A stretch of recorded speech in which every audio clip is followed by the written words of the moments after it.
मोदी आसाराम के काफी करीबी थे, मिलना जुलना होता रहता था, दोनों का काम गुजरात से ही चलता था। लेकिन फिर कुछ ऐसा हुआ जिसके बाद आसाराम को मोदी ने जेल में डलवा दिया।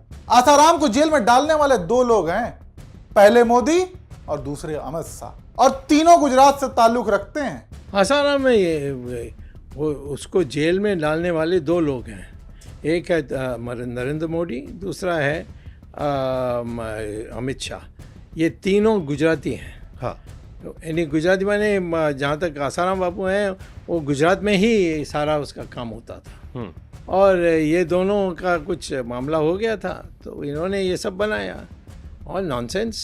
कोर्ट में आसाराम का केस लगभग खत्म करने वाला था, लेकिन अचानक से कोई आया और उसने आसाराम से कहा कि इस कागज पर दस्तखत चाहिए, जरूरी है।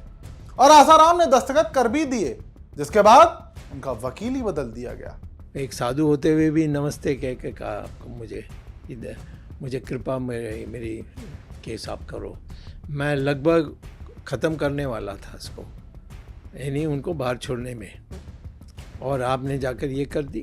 उन्होंने कहा कोई आया मुझे कागज़ दिया, कहा कि इसमें दस्तखत करनी चाहिए, तो मैंने कहा मुझे पूछते। आसाराम और राम रहीम का केस लगभग सेम, लेकिन राम रहीम को जिस तरीके से राहत दी गई, जेल से ज्यादा वो बाहर ही बिताते हैं, चुनावों में खासकर। जबकि वही बात आसाराम की हो तो सालों से सलाखों के पीछे। हालांकि फिलहाल जमानत पर बाहर हैं, लेकिन जितनी राहत राम रहीम को मिली उसके मुकाबले आसाराम को नहीं मिलते हुए देखा गया। इसकी क्या वजह है और सुब्रमण्यम स्वामी ने मोदी साहब पर और क्या क्या खुलासे किए हैं, इस पर तथ्यों के साथ आज विस्तार से बात करेंगे। आसाराम बापू, जिनका असली नाम असुमत सिरुमलानी है, एक स्वयंभू संत जिनके देश विदेशों में लाखों अनुयायी, लेकिन 2013 में जोधपुर के एक आश्रम में 16 साल की एक नाबालिग लड़की ने उन पर यौन शोषण का आरोप लगाया। इसके बाद आसाराम को गिरफ्तार कर लिया गया और तब से वो जोधपुर जेल में रहे। 2018 में जोधपुर की एक विशेष अदालत ने उन्हें इस मामले में दोषी ठहराया और उम्र कैद की सजा सुनाई।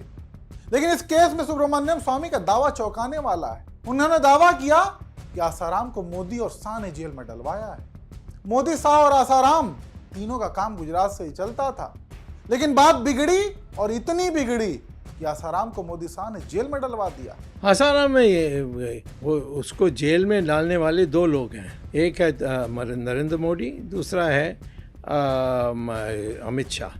ये तीनों गुजराती हैं। हाँ, तो यानी गुजराती माने जहाँ तक आसाराम बापू हैं वो गुजरात में ही सारा उसका काम होता था। और ये दोनों का कुछ मामला हो गया था तो इन्होंने ये सब बनाया और नॉनसेंस। 2015 में स्वामी ने आसाराम का केस लड़ने का फैसला किया। उन्होंने दावा किया कि आसाराम को एक झूठे मामले में फंसाया गया है, और यह सब एक इशारे पर हुआ क्योंकि आसाराम ने गुजरात में धर्मांतरण के खिलाफ अभियान चलाया था। स्वामी ने जोधपुर कोर्ट में आसाराम की जमानत के लिए आवेदन भी दाखिल किया, लेकिन यहाँ कहानी में ट्विस्ट आता है। स्वामी के मुताबिक आसाराम का केस लगभग खत्म होने के कगार पर था, लेकिन अचानक किसी ने आसाराम से एक दस्तावेज पर दस्तखत करवाए, जिसके बाद उनका वकील बदल दिया गया। इसमें मैंने सारे तथ्यों में गया अंदर और देखा कि इसमें कुछ नहीं है। मैं कोर्ट में गया और कोर्ट में जाने के बाद मुझे पता लगा कि एक दिन आसाराम बापू ने किसी और को एक ये दे दिया, वो कहते हैं वकील को, क्या यानी केस लड़ने के लिए दस्तखत दे दी। तो मैंने उनसे पूछा कि मुझे आपने रिक्वेस्ट किया, एक साधु होते हुए भी नमस्ते कह के कहा आपको मुझे कृपा मेरी केस आप करो। मैं लगभग ख़त्म करने वाला था इसको, यानी उनको बाहर छोड़ने में, और आपने जाकर ये कर दी। उन्होंने कहा कोई आया मुझे कागज़ दिया, कहा कि इसमें दस्तखत करनी चाहिए, तो मैंने कहा मुझे पूछते कि ऐसा आया कोई और दस्तखत चाहता, तो उस दिन मैंने छोड़ दिया उनको और वो फिर उसमें पिटे। स्वामी ने कई बार कोर्ट में पेश होने का वादा किया, लेकिन वो 4 बार कोर्ट में हाजिर ही नहीं हुए। इसके चलते आसाराम के मौजूदा वकीलों को ही जमानत की पैरवी करनी पड़ी और उनकी जमानत याचिका खारिज हो गई। जमानत मिली भी तो इतने सालों बाद अब जाकर। खैर, यहाँ पर एक सवाल ये भी लगातार उठता रहा है कि आसाराम और राम रहीम दोनों का केस लगभग सेम था, दोनों मामले में दोषी पाए गए और सजा भी हुई, लेकिन बात करें रियायत की तो राम रहीम को जेल से ज्यादा बाहर ही देखा जाता है, खासकर चुनाव के समय।